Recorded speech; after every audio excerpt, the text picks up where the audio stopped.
First case present کرنے کے لیے 5 منٹ دیے جاتے ہیں میتھیو سلیمان صاحب کو. سر آپ کا ٹائم سٹارٹ ہوتا ہے نا. اصل میں قرآن شریف کا جب مطالعہ کریں تو واقعی ہمیں تضادات ملتے ہیں. مثال کے طور پر اگر ہم اس موضوع پر بات کر لیں کہ عربوں کا جو پہلا نبی ہے وہ کون تھا, تو اس بات کو لے کر قرآن شریف میں ایک صریح واضح جواب نہیں ہے. کیوں میں کہہ رہا ہوں؟ اس لیے کیونکہ اگر آپ سورہ یونس 10 نمبر سورت اور اس کی 47 نمبر آیت پڑھیں تو اس میں اللہ نے کہا ہے کہ اور ہر ایک امت کی طرف سے ہر ایک امت کی طرف ایک پیغمبر بھیجا گیا. جب ان کا پیغمبر آتا ہے تو ان میں انصاف کے ساتھ فیصلہ کر دیا جاتا ہے اور ان پر کچھ ظلم نہیں کیا جاتا.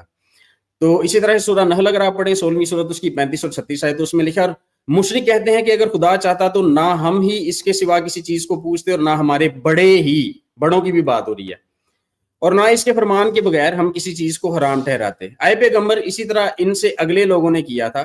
تو پیغمبروں کے ذمے خدا کے حکام کو کھول کر سنا دینے کے سوا اور کچھ نہیں. اور ہم نے ہر جماعت میں ہر امت میں پیغمبر بھیجا کہ خدا ہی کی عبادت کرو اور بتوں کی پرستش سے اجتناب کرو. تو ان میں بعض ایسے ہیں جن کو خدا نے ہدایت دی اور بعض ایسے ہیں جن پر گمراہی ثابت ہوئی. اچھا, اب اللہ کے مطابق ہر امت کی طرف جو ہے ایک نبی بھیجا گیا تھا. اور اگر ہم حضرت اسماعیل کے متعلق پڑھیں تو حضرت اسماعیل کے متعلق یہ لکھا ہے قرآن شریف میں کہ وہ نبی بھی تھے اور ان کو کتاب بھی دی گئی تھی. کہاں پر لکھا ہے؟ سورہ نام 6 نمبر سورت اور اس کی 84 سے 89 پڑھیں, اور وہاں پہ نبیوں کی جب لسٹ دی گئی ہے تو خصوصی طور پہ 86 نمبر آیت میں لکھا ہے اور اسماعیل اور علیسا اور یونس اور لوط اور ہم نے سب کو سارے جہان والوں پر بزرگی دی. آگے چلے جائیں تو لکھا ہے یہی لوگ تھے جنہیں ہم نے کتاب اور شریعت اور نبوت دی. ٹھیک ہے, سورہ نساء 163 نمبر آیت میں لکھا ہے ہم نے تیری طرف وہی بھیجی جیسی نوح پر وہی بھیجی اور ان نبیوں پر اس کے بعد آئے, اور ابراہیم اور اسماعیل اور اسحاق اور یعقوب. اسی طرح سے اگر آپ آگے پڑھتے جائیں تو سورہ بقرہ دوسری سورت 136 نمبر آیت میں بھی لکھا ہے کہ کہہ دو ہم اللہ پر ایمان لائے اور اس پر جو ہم پر اتارا گیا اور جو ابراہیم اور اسماعیل پر. یعنی کہ حضرت اسماعیل, پہلے اللہ نے کہا کہ میں نے ہر امت کی طرف ایک نبی بھیجا, پھر یہ کہا اللہ نے کہ حضرت اسماعیل جو ہیں وہ بھی نبی تھے, صاحب کتاب تھے, ان کو کتاب دی گئی. اور پھر اس کے بعد صرف یہیں پر بات نہیں ختم ہوتی, بلکہ اگر آپ سورہ بقرہ ہی کی 125 سے 126 نمبر آیات پڑھیں تو وہاں پر لکھا ہوا ہے کہ کعبہ جو ہے وہ حضرت ابراہیم نے اور حضرت اسماعیل نے تعمیر کیا تھا. لکھا ہے اور جب ہم نے خانہ کعبہ کو لوگوں کے لیے جمع ہونے اور امن پانے کی جگہ مقرر کیا اور حکم دیا کہ جس مقام پر ابراہیم کھڑے ہوئے تھے اس کو نماز کی جگہ بنا لو, اور ابراہیم اور اسماعیل کو کہا کہ طواف کرنے والوں اور اعتکاف کرنے والوں, رکوع کرنے والوں اور سجدہ کرنے والوں کے لیے میرے گھر کو پاک صاف رکھا کرو.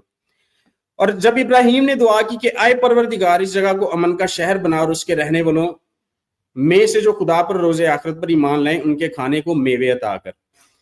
اچھا, تو یہاں پر ان آیات کی روشنی میں جو سب کچھ ہم نے پڑھا, پہلے نمبر پر اللہ نے کہا کہ میں ہر امت کی طرف ایک نبی بھیجتا ہوں. دوسرے نمبر پر اللہ نے یہ کہا کہ میں نے اسماعیل کو بھی نبی بنایا, کتاب دی, اور حضرت ابراہیم اور حضرت اسماعیل دونوں کو جو عرب ہیں ان کی طرف بھیجنے کا ذکر کیا ہے.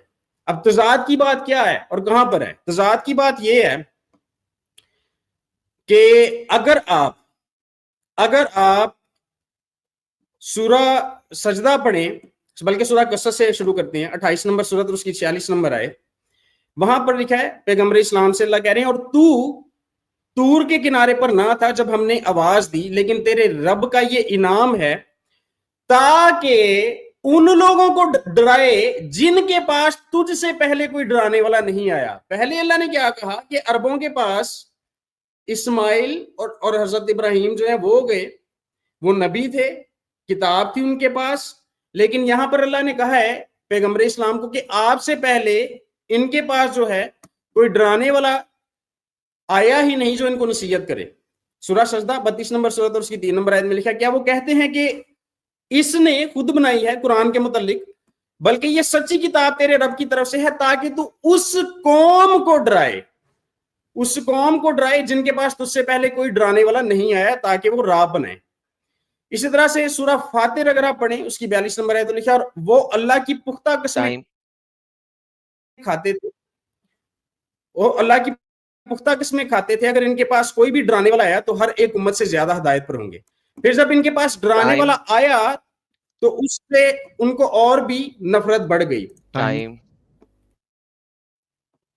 ویسے صاحب اگر آپ فرمائیں تو آپ کو 1 منٹ پہلے وارننگ دے سکتا ہوں میں, یا حکیم صاحب بھی چاہیں 1 منٹ پہلے وارننگ دے سکتا ہوں میں. मोहम्मद साहब आप हकीम साहब को खुद 1 मिनट पहले वार्निंग दे देंगे तो, या मुझे चाहेंगे कि मैं दूं? नहीं, मैं दे दूंगा, कोई इशू नहीं है। राइट, मैं म्यूट कर रहा हूं सर। इनका टाइम चलाते हैं 7 मिनट्स, स्टार्ट होते हैं अब। जी, मैंने वही अर्ज किया था ना कि ये देखा जाएगा।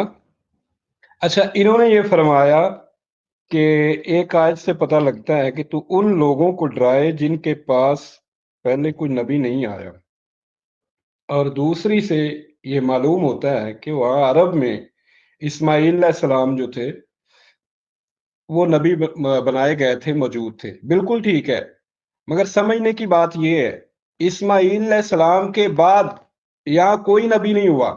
हजरत इस्माईल अलैहिस्सलाम के बाद यहाँ कोई नबी नहीं हुआ, और उधर बनी इसराइल में इसहाक की औलाद में नबी के बाद नबी आ रहे हैं। इन लोगों की हिदायत के लिए, जिनको मुखातब है कुरान, जिनसे मुखातब है, उनकी हिदायत के लिए उनसे पहले कोई नबी नहीं आया। आप देखें, सैयदना मसीह इब्ने मरियम जो है वो तशरीफ लाए हैं, तो उनसे पहले हजरत यूहन्ना मौजूद है, ठीक है, उनसे पहले जकरिया मौजूद हैं, उनसे पहले एक तसलसल है नबियों का। तो कुरान करीम जो यहाँ बयान कर रहा है, कुरान करीम का यहाँ बयान करने का मकसद ये है कि जिस कौम की तरफ आप नबी बनाकर भेजे गए हैं, इनके पास आपसे पहले कोई नहीं आया इनको डराने के लिए। इस्माईल अलैहिस्सलाम वो तो एक जमाना की बात है, हजरत इब्राहिम अलैहिस्सलाम के जमाने की बात है। तो मकसद ये है कि इन लोगों से, जिन लोगों से आप मुखातिब हैं, जिन लोगों की तरफ आप पैगाम हदायत लेके आए हैं, इनके पास ना कोई किताब है। इस्माईल अलैहिस्सलाम की किताब थी तो मौजूद नहीं था, इब्राहिमी सहीफा मौजूद नहीं था, इस्माईल अलैहिस्सलाम की किताब जो थी वो मौजूद नहीं थी। आप देखते हैं कि कौम बनी इसराइल में हजरत मूसा अलैहिस्सलाम को तौरात दी जाती है, और उसके बाद वहां कितने पैगंबर आ रहे हैं, एक के बाद दीगरे पैगंबर आ रहे हैं, एक के बाद दूसरा पैगंबर आ रहा है, दूसरे के बाद तीसरा, चौथा, एक तसलसल है, एक चेन है अंबिया की। तो यहाँ ये बताया जा रहा है कि आपसे पहले कोई आपकी राह तैयार करने वाला यहाँ नहीं आया, इससे मुराद ये है, और ये कंट्राडिक्शन नहीं है, ये वही बात थी ना फहम की, ठीक है जी। तो ये बताया जा रहा है वो इस्माईल अलैहिस्सलाम, वो तो मुद्दत पहले 5000 साल पहले की बात बनती है।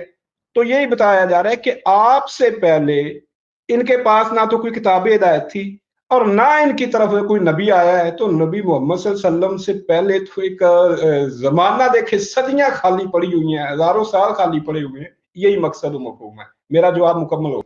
ओके जी, second section, first rebuttal 3 minutes and then second rebuttal 3 minutes होगा। I am opening 3 minutes for Matthew साहब। मैथ्यू साहब, टाइम स्टार्ट होता है आपका। जी अच्छा जी, हकीम साहब ने जो बातें की हैं उसमें उन बातों की वजह से हकीम साहब को एक नया कुरान का नुस्खा तैयार करना पड़ेगा, इसलिए क्योंकि वो हकीम साहब की अपनी बातों के बगैर कुरान में जो बातें लिखी हैं उनसे जवाब नहीं मिलता। क्यों?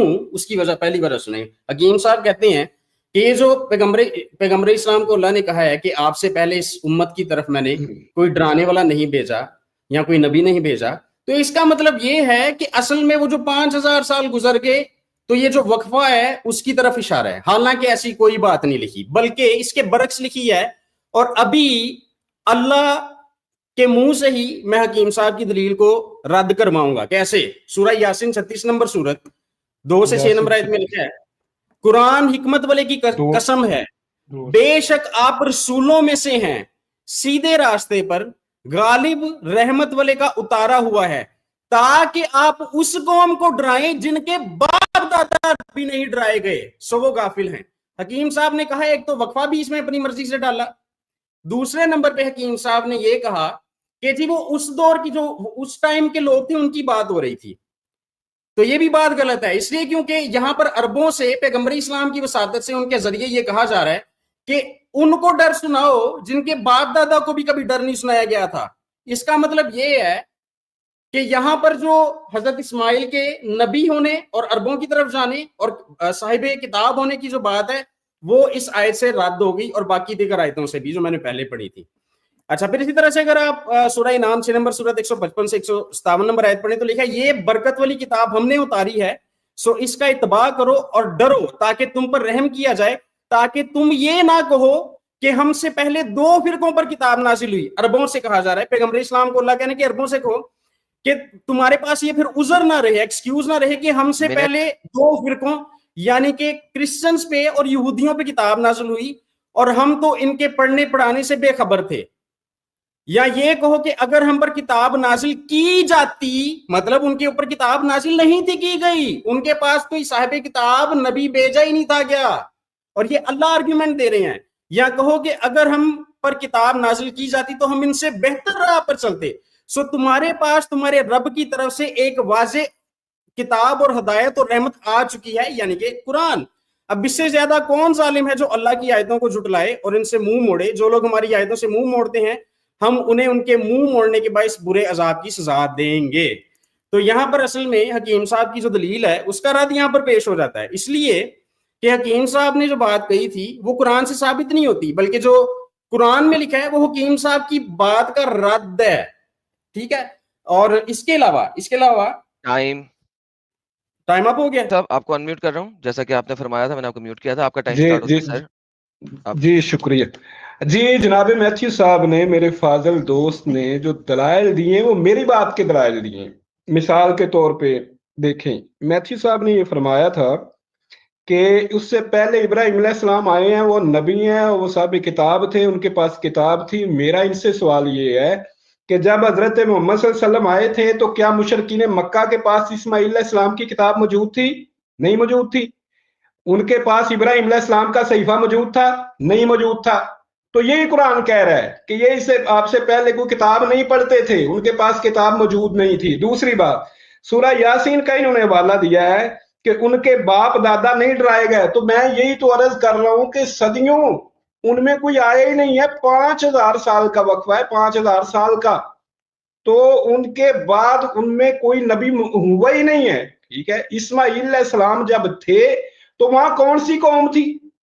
इस्माईल अलैहिस्सलाम जो नबी थे तो वो उसके बाद वहां कोई नबी नहीं हुआ, और इनके बाप दादा मुशरकीन मक्का के बाप दादा नहीं डराए गए हैं। ठीक है, तो ये मेरे दलाइल आपने जनाब नकल किए हैं, इसमें आपके लिए दलील नहीं है। आपके लिए दलील तब थी कि आप ये साबित करते कि ये देखें जी, ये अबू जहल के पास इब्राहिमी सहीफा मौजूद था, इस्माईल अलैहिस्सलाम का सहीफा मौजूद था, जब वो उनके पास ना कोई किताब थी और ना कोई शरीयत के अहकाम उनके पास मौजूद थे। आप देखें, थोड़ा सा आप जरा हिस्ट्री को देखें कि जब बनी इस्माइल में नबी के बाद नबी आ रहे हैं, वहां जब तुरात को जाया कर दिया जाता है और वो सलूक से गायब हो जाती है, और उसके बाद जो है उसके बाद एक नया नबी आता है और उसको जो कायम करता है।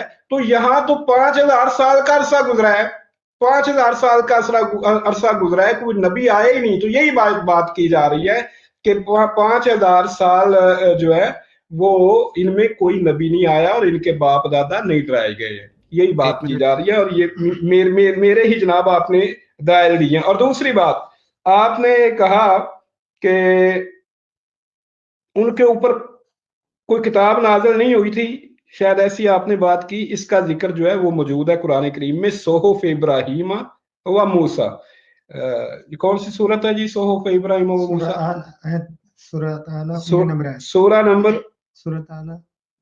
सूरत आला है, 19 नंबर आयत है, 87 सूरत है और 19 नंबर इसकी आयत है। सोहफ इब्राहिम व मूसा, सहीफा इब्राहिमी मौजूद था मगर मौजूद नहीं था, जाया हो चुका था। आज आप देखते हैं कि मुद्दत से हम इब्राहिमी सहीफे से वाकिफ नहीं थे, मगर आज आसार कदीमा वालों ने वो इब्राहिमी सहीफा जो है वो शाया कर दिया हुआ है। ठीक है, तो अहले मक्का के पास, अरबों के पास इब्राहिमी सहीफा मौजूद नहीं था, ना उनके पास जो है ना कोई नबी आया था इस्माईल अलैहिस्सलाम के बाद। शुक्रिया। Thank you. Last 1 minute for this argument. Matthew साहब, your time starts now. You can unmute yourself, sir. अच्छा जी, हकीम साहब ने उस बात का जवाब दिया जो मैंने पूछी नहीं। इन्होंने कहा जी मैथ्यू साहब ने इस तरह से कहा था कि उनके पर सहीफा नहीं नाज़िल हुआ, हालांकि जो मैंने आर्गुमेंट दिए थे, हकीम साहब गौर से सुन नहीं रहे, वो ये दिए थे कि कुरान कहता है कि हजरत इब्राहिम और हजरत इस्माइल जो है वो साहिब किताब थे, उनके पास किताब थी और वो नबी थे और वो अरबों की तरफ भेजे गए थे। और मैंने बाय द वे हकीम साहब ये टैक्टिक ना खेलें, मैंने आपके हक में कोई दलील नहीं दी, मैंने आपकी बात के रद्द में दलील दी है। आपके पास चूंकि उसका जवाब नहीं था तो इसलिए आपने टैक्टिक खेली। आपने जो पहला आर्ग्यूमेंट था आपका, जिसको मैं ऑलरेडी रद्द कर चुका हूं, उसी को दोहराया है। बस उसके शुरू में आपने ये बात कह दी है कि जी आपने मेरे हक में बात कर दी है, आपने तो मेरे दलाइल नकल कर दिए हैं। جس سے عام آپ کو لگتا ہے کہ لوگوں کو یہ لگے گا کہ شاید آپ دلیل جیت گئے, حالانکہ ایسا نہیں ہوا. جو دلائل آپ نے پہلی اپنی ٹرم میں دیے تھے, جن کو میں نے رد کر دیا تھا, انہی دلائل کو آپ نے دہرایا ہے, اور میرا جو آرگیومنٹس تھے ان کا رد آپ نے کوئی بھی نہیں پیش کیا, کوئی رد نہیں ہے, بالکل بھی آپ نے کوئی بھی آرگیومنٹ نہیں پیش کیا ان کے رد میں. حکیم صاحب, if you are G ready, آپ کا ٹائم سٹارٹ ہوتا ہے now. 1 minute جی last. میں جواب آپ کو دے چکا ہوں. سنیں آپ, باپ دادا ان کے کون ہیں؟ میں آپ سے یہ آپ تب یہ آپ کی بات درست ہوگی, آپ یہ ثابت کریں کہ عبد المطلب کی طرف کوئی نبی آیا تھا, یہ ان کے باپ دادا ہے. ہاشم ان کے باپ دادا ہے, ان کی طرف کوئی نبی آیا تھا, یہ آپ ثابت کریں. عدنان وہ سب ان کا جو تھا نا شجرہ, عدنان سے جا کے ملتا ہے, آپ ثابت کریں عدنان کی طرف کوئی نبی آیا تھا. نہیں, یہ سارے ان کے باپ دادا ہیں اور ان کی طرف کوئی نبی نہیں آیا. ٹھیک ہے, اسماعیل علیہ السلام اور ابراہیم علیہ السلام یہ اصل ہے بھائی, ان سے آگے چل رہا ہے, اس کے بعد ان کا کوئی نبی نہیں آیا ان میں. تو یہ سارے ان کے باپ دادا ہیں, عبد المطلب ہیں, ہاشم ہیں, اور اس کے بعد آگے چلے تو عدنان ہیں, ان میں کوئی نبی نہیں آیا. تو یہی مطلب ہے جو میں نے آپ کو جواب دی ہے. شکریہ. Thank you so very much. Case number 2 present